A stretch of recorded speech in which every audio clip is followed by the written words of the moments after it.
Kobaran api disertai kepulan asap hitam membumbung tinggi dari bangunan rumah di kawasan padat penduduk di Jalan Payakumbuh 4, Siteba, Kecamatan Nanggalo, Kota Padang. Kondisi rumah yang berdekatan membuat api dengan cepat menjalar dan sulit untuk dipadamkan. Warga pun panik dan berusaha menyelamatkan harta benda mereka dari kobaran api yang semakin membesar. Sebanyak 7 unit mobil pemadam kebakaran dikerahkan ke lokasi. Api baru berhasil dipadamkan 30 menit kemudian. Sebanyak 5 rumah warga ludes dilalap si jago merah. Diduga api berasal dari arus pendek listrik di salah satu bangunan rumah yang telah ditinggal pemiliknya bekerja. Ada berapa unit Pak yang terbakar Pak? Untuk rumah ada sekitar 5 unit yang terbakar, rusak berat. Asal api dari mana Pak? Asal api belum diketahui, nanti pihak polisiannya menyelidiki. Beruntung tidak ada korban jiwa dalam peristiwa ini, namun kerugian yang ditaksir mencapai miliaran rupiah. Dari Padang, Sumatera Barat, Budi Sunandar, Ainus melaporkan. Pencopet yang tertangkap saat beraksi di Stasiun Tanah Abang, Jakarta mengaku mencopet untuk memenuhi kebutuhan hidup kedua anaknya. Meski demikian, akibat perbuatannya, wanita paruh baya itu terancam hukuman 5 tahun penjara.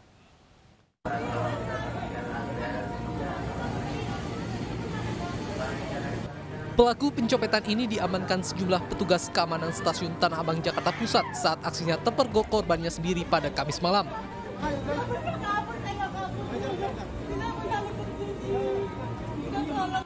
Sambil menjerit, wanita ini terus meronta dan membantah telah mencopet, sehingga petugas harus mengambil tindakan tegas dengan menggiring paksa pelaku.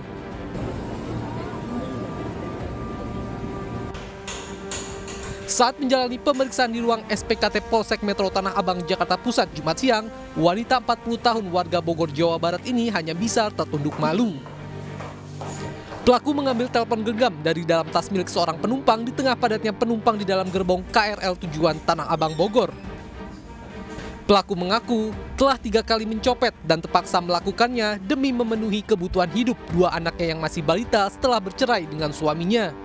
Didapat pelaku perempuan berinisial S, umur 40 tahun. Telah dilakukan interogasi bahwa pelaku ini mengakui telah mengambil HP korban. Lalu karena korban sedang buru-buru, korban juga orang dari luar daerah, jadi karena HP-nya kembali, jadi HP tersebut diserahkan korban. Korban tidak membuat laporan. Meski korban tidak membuat laporan resmi ke polisi, namun proses penyidikan tetap dilakukan petugas sebagai akibat perbuatan pelaku. Polisi pun telah menyiapkan pasal 362 KUHP tentang pencurian untuk pelaku dengan ancaman hukuman di atas 5 tahun penjara.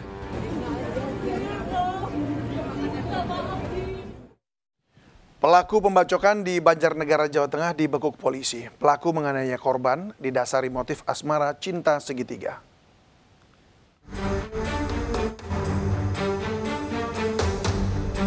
Seorang pria di Banjarnegara, Jawa Tengah terkapar di jalan dalam kondisi penuh luka.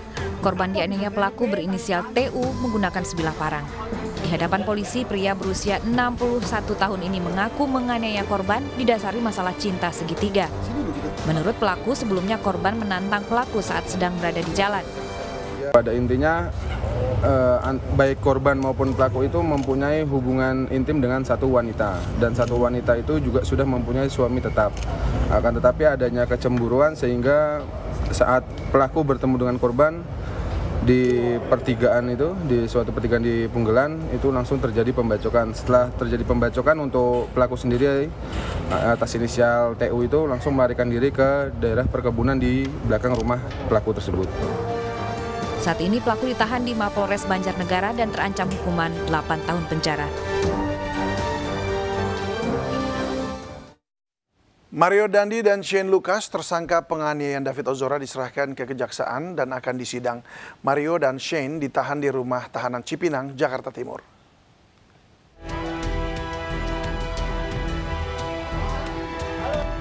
Dua tersangka penganiayaan David Ozora hari ini diserahkan ke kejaksaan.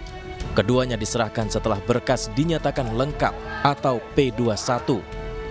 Dengan penyerahan tersangka ini, maka sidang kasus penganiayaan dengan tersangka Mario Dandi dan Shane Lucas akan segera digelar.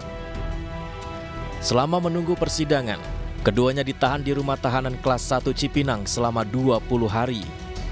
Dua tersangka ini sudah kita terima pada hari ini dan sudah dilakukan pemeriksaan secara formil para tersangkanya, dan saat ini penahanan telah beralih kepada jaksa penuntut umum selama 20 hari ke depan di rutan kelas 1 Cipinang.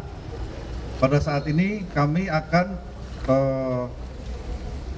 menyempurnakan surat dakwaan dan dalam waktu singkat kami akan melimpahkan ke Pengadilan Negeri Jakarta Selatan untuk dilakukan persidangan.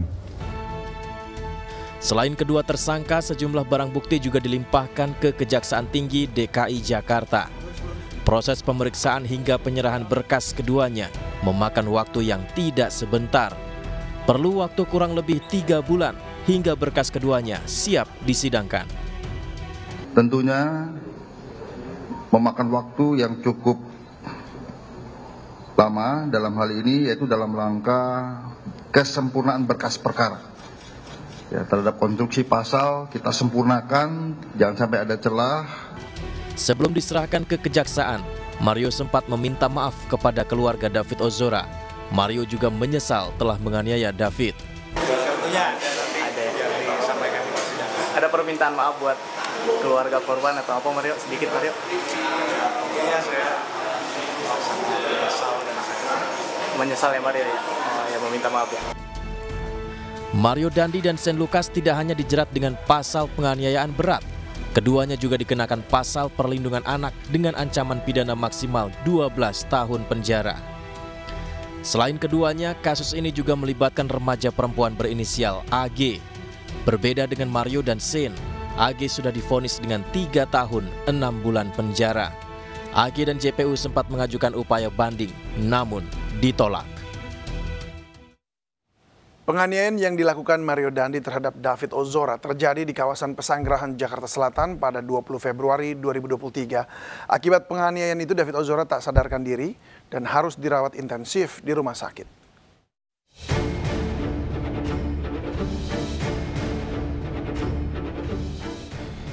Mario Dandi Satrio menganiaya David Ozora di Kompleks Green Permata Pesanggerahan, Jakarta Selatan 20 Februari 2023. Mario menganiaya David karena marah setelah mendengar kabar dari teman perempuannya AG mendapat perlakuan yang tidak menyenangkan oleh David. Mario menganiaya David hingga tak sadarkan diri dan harus dirawat intensif di rumah sakit.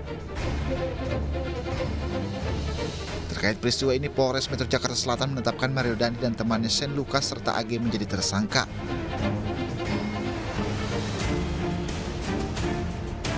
Untuk menyelidiki kasus, polisi kemudian menggelar reka adegan. Mario Dandi Satrio dan Shane Lucas dihadirkan dalam reka adegan yang digelar Polda Metro Jaya di tempat kejadian perkara Pesanggerahan, Jakarta Selatan. Sebanyak 40 adegan diperagakan, namun AG yang berstatus anak berkonflik dengan hukum dalam kasus ini tidak dihadirkan lantaran masih di bawah umur. Ayah Mario Dandi, Rafael Alun Trisambodo, meminta maaf dan meminta agar berdamai, namun hal tersebut ditolak oleh keluarga David. Hobi Mario Dandi yang kerap pamer harta pun menjadi perhatian publik dan mengakibatkan borok Rafael Alun Trisambodo yang saat itu menjadi pejabat pajak terbongkar. Warganet membongkar harta kekayaan Rafael Alun yang mencapai puluhan miliar rupiah. Menteri Keuangan Sri Mulyani memecat Rafael Alun dari aparatur sipil negara. Tak hanya itu, KPK juga menetapkan ayah Mario Dandi, Rafael Alun Trisambodo, menjadi tersangka gratifikasi dan tindak pidana pencucian uang atau TPPU. Kekasih Dito Mahendra, Nindi Ayunda, penuhi panggilan Bareskrim Polri dalam kasus kepemilikan senjata api ilegal yang menyeret tersangka Dito Mahendra.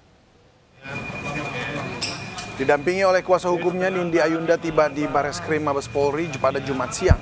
Nindi Ayunda akan diperiksa Direktorat Tindak Pidana Umum Bareskrim Polri dalam kapasitasnya sebagai saksi kasus kepemilikan senjata api ilegal yang menyeret Dito Mahendra. Pemeriksaan Nindi Ayunda juga dalam rangka mendeteksi keberadaan Dito Mahendra yang hingga kini masih buron. Sebelumnya, Direktorat Tindak Pidana Umum Bareskrim Polri menggeledah 2 rumah Dito Mahendra di kawasan Jakarta Selatan. Dalam penggeledahan itu, polisi menemukan 2 senjata api jenis airsoft gun dan puluhan butir peluru.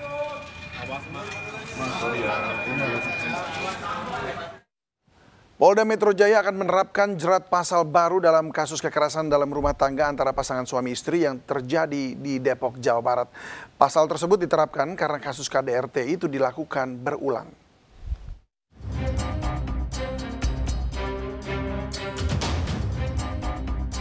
Kasus suami istri di Depok, Jawa Barat yang saling lapor jadi korban KDRT ternyata pernah terjadi sebelumnya dan terjadi berulang.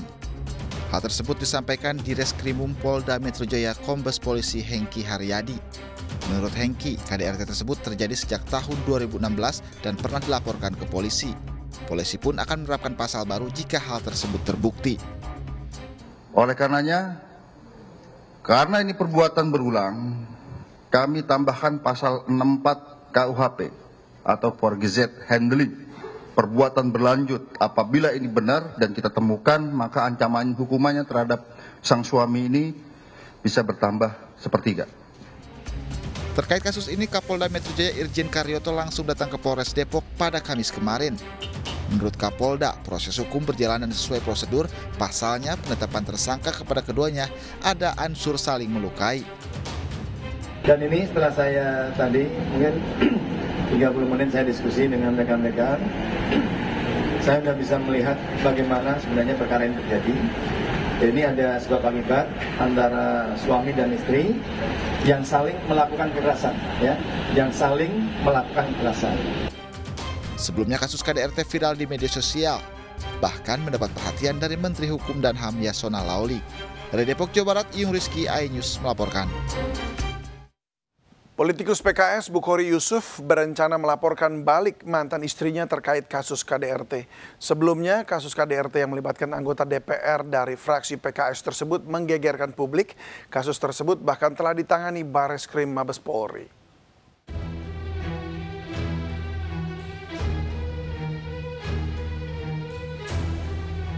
Politikus PKS Bukhari Yusuf berencana melaporkan balik mantan istrinya yang melaporkan ke polisi terkait kasus-kasus KDRT. Menurutnya, laporan KDRT yang dilayangkan istrinya merupakan fitnah dan pencemaran nama baik.